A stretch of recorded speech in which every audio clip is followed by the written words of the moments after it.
all all of your sympathies with me. Real quickly, just some housekeeping stuff. There's a tiny URL at the bottom of this slide, and that has got a folder that's just kind of filled with resources. It's got the link to the slides. It has a Substack article I wrote about this with a bunch of just great embedded stuff in it. And there's also an outline for your teens for helping them write emails to their teachers. So it's just sort of like my version of an online goodie bag. So that little URL could be really helpful if you want to just pop that in your browser and you can just kind of move along with us on that browser. Hi, I'm Heather Johansson. I am a local advocate. I'm actually the founder of Mosaic Minds Consulting. We do some educational consulting and we also do advocacy. I've kind of had an interesting journey to get here. I was actually a regular education teacher early in my career, third and fourth grade, and then from there, I taught abroad for a couple of years and I came into my love of special education, really focused on that work on dyslexia. And then I was like, okay, I'm ready for those teenagers, and then fell hopelessly in love with teenagers and worked with them for like 15 years. Did a lot of program development for a local district, a lot around like social cognition, all of those pieces. And then kind of 20 plus years in public schools, I'm like, I'm ready for something a little different. So I went kind of the way of executive functioning coaching and kind of worked with a local advocate, and then eventually just sort of founding my own firm. It's me, and I also have two other advocates that kind of work with me and take some cases. That's kind of the journey. And I think most importantly, I am a mom. I have three. We are a house of ADHD. My lone husband is sort of this like lone island in a sea of chaos sometimes. And then my oldest and my youngest also have had some real mental health journeys. So I definitely can come at this from a lot of different angles. All right, so with all of that done, we'll kind of jump. It always never wants to go when I want it to go, to move my slide, which is always interesting. Let me see, I'm gonna figure this out. Oh, just click it, there we go. Okay, so it's kind of tonight's conversation, what we're going to talk about is sort of some of the realities that kind of first reach out to teachers, how to involve your child and teen in that process, kind of that self-advocacy piece. How do we kind of start requesting accommodations? And what do we do when collaboration breaks down? Okay, this is my favorite Helen Keller quote, like alone we can do so little, but together we can do so much. It's kind of a good one to hold as we're kind of working with teachers and just knowing that like when we get that nice relationship going, we can get a whole lot more done. So that collaborative spirit kind of working together, it's just gonna be so darn helpful. I'm going to absolutely hold the reality for us parents. We are tired. Parenting is a tiring thing. We add a little neurodivergence into the mix. It takes us kind of that next level. So sometimes it's hard to stay in that collaborative spirit, but just kind of knowing like, okay, that there's that adage I still don't understand to this day, but the sentiment of like you kind of get more flies with honey than you do with vinegar. Not that you really want more flies. I don't understand that one, but it's kind of the idea of like it can go a long way. Because the educator realities, having worked in public schools for 20 years, like our middle and high school teachers can come in around 200 kids, like, right? So that's just a lot of teen bodies they're seeing. Those elementary teachers, kind of 25 to 42, depending. There's lots of needs in that classroom. And then the reality is they're teaching for about 7 hours of any day, right? So they're in front of kids, they're running their classroom, and then there's like all the outside stuff that they're doing, which is the planning and the grading and the emailing and all of those pieces. So they also are kind of coming from a place of just like they don't have a lot of extra either. So when we kind of come with more of that collaborative communication, it can make a huge difference. Just kind of like that tone, if we're kind of thinking of that like polyvagal nervous system side, right? Like, what are you going to respond to? Like that when you have that more calm, kind of that collaborative, calmer tone is going to help make a calmer and more supportive teacher in classroom. So just like kind of thinking of that kiddo in the middle, and we're just trying to work together. All right. So that first contact, and I know we're already like we're fully into a school year, so this is kind of behind, but just in case you haven't got there, the idea of just kind of keeping it kind, brief, and just the essentials. I get like you want that teacher to know everything about your kiddo, right? Of course you do. You want to tell them about every little piece, but we really kind of want to keep it just short. Like we don't need that long backstory. What they need to know to kind of keep your kid safe, regulated, and learning. And here's like a little quick example, like, hi, I'm Heather. I'm Sam's mom. He's excited. Writing's tricky. Here's some stuff you can use kind of first day. Here are two of his peers that like do really well with him. And then give him like a thing like, he's a movie buff, ask him about the Avengers and you'll connect right away. Just a little quick, right? And I didn't go into like, here's his 50-page IEP, please read this neuropsych assessment. That can come later, right? But like for that first initial contact, kind of kind, brief, essential is a good way to kind of go about it. So like having worked in public schools for as long as I did, teachers love hearing from the kids. They just love it. So just anytime I always tell my teens, and like teachers are suckers, we can't help it. If you go to a teacher and kind of tell them what you need, they're 9 out of 10 times going to be more likely to respond just because that's why they're there, right? They like the kids. For our littler guys, obviously your little guy's not going to write an email to a teacher, right? So maybe adding a quote from something they've said, or like a 30-second video into something just for them to watch might be a good way to kind of help get that child into the idea of like sharing with their teacher, right? And then in that folder, there's a whole bunch of sentence starters and frames that can kind of help you with this piece with your younger kids, but like something that helps me when I'm overwhelmed, it looks like you can help me by. And it's always nice to kind of hear, we think we know, and I always think I know. And then I talk to my kids, I'm like, oh, actually, like they always kind of know what's the best for them, and they're so good at expressing it. For older students, kind of like sixth grade and up, helping them to kind of start writing those emails, right? And like I said, there's an outline in that folder, showing them where to find emails, showing them how to format an email. Like it is hilarious, the emails you get from students. So like, what up, girl? I need you to grade. It's really funny. So just helping them kind of structure an email. And here's the thing, like, I know sometimes like we really hit self-advocacy hard, right? We're like, they got to learn, they got to learn. I am a big fan of meet them wherever they are. My youngest is a senior this year, and I still sometimes for those harder emails, I sit down next to her and we write them together, right?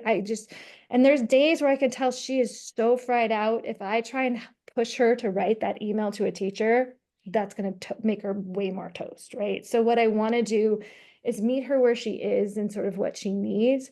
So if she doesn't write every single one, it's okay, right? Like I don't want to push past that point into getting her super dysregulated, right? We want to do the growth, but not the fry, right? So this kind of, and that you as parents know, we kind of know where that line is, right? So that's something, I know there's a lot of pressure to have kids write them, but if your kid's not in that place, it's okay.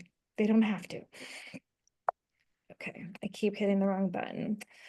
So kind of now we're in it, right? Like deadlines might be being missed, things are flying, there might be some dysregulation having. So like, okay, we might have to kind of start communicating more with these teachers. So kind of like, this is sort of an outline for it, right? Like first, just like name that situation, right? Don't feel like you have to talk around it, just name it, like missed a deadline, whatever's kind of going on. Naming that specific challenge, like that is kind of causing the situation for the teacher. Like, and we're going to get into this. I'm going to give you some examples. Outline a plan, like kind of solve the problem. I know that sounds weird, but just if you kind of say, hey, and I'll show you an example of what this looks like, inviting that collaboration, expressing gratitude at the end of it, that word flexibility, thank you for your flexibility. It goes really far. And then kind of CCing key people in. So if you have an IEP, CCing that case manager, the counselor, any other key staff of your kids, working with the therapist really closely. CC, it's like keeping everyone in the loop is a really good way to do it. So I'm a big fan of examples. So like, let's just say you need to write one for your kiddo, right? You have a freshman, they're a freshman or sophomore, they're taking, English. So starting with like, hope you're doing well. He's working and kind of naming it. He's working hard on cracking those due dates. That Lord of the Flies essay went flying right by, who really focused on a world history project, because as we know, sometimes our kids can't like break away from one thing to do another. He's strong with factual writing, but inference is more difficult. Once again, really kind of getting into what's going on. This is an IEP goal area along with executive functioning, and then you're going to solve, right? He's coming to you on tutorial on Monday to get specific support on that quote analysis. We appreciate your flexibility. Thank you so much, right? We're going to continue to work on this. Like this, like once again, it kind of, you're, because we want that extension, right? And there's a couple of ways we could write it, but this is going to most likely get you what we're hoping for. Now if like your kid were to write it, and once again, there is an outline in that folder for you, just like, and this is going to be the hardest part, is like for kiddos, they don't like to say they goofed, right? But just kind of helping them like, yeah, we all make upses, it's okay. Like, and helping them once again format, like I knew it, and just owning it. I knew it was due. I haven't turned it in yet. In the future, I wrote, and I think it's really important, I'll do my best, because we don't want them to make promises. They probably are going to miss this again, and that's okay. Like, I'm going to do my best to email you before to ask for my accommodation. I'm working on planning, but sometimes my executive functioning challenges make it hard for me. Writing essays is also tough, and like getting really like into it, like including quotes is tough. I'm working it, and then once in, he's going to give the plan. Like, I'm working with a writing tutor this weekend. I plan to turn it in on Monday. Thank you for your support and flexibility, right? Just kind of using those pieces. So if you have a little person, like more of the elementary age, right? You're probably not going to, they're not going to be writing to their teacher, but like, I know this is one that comes up for a lot of my clients, is just kind of giving those sensory breaks throughout the day, because teachers kind of forget a lot. Like, hope your week's going well. Want to follow up about that accommodation for sensory breaks. He's coming home quite dysregulated. I suspect he might be pushing through without taking breaks. Like, these breaks really help every 40, it's giving some ideas, like quick walk to the drinking fountain, a chance to stretch, helps him stay engaged.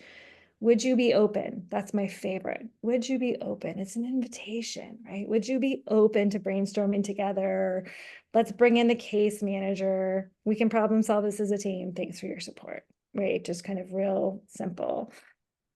And then finally, like, okay, we need something new, right? Like, how do I ask for a new accommodation or something that's not already in an IEP or a 504?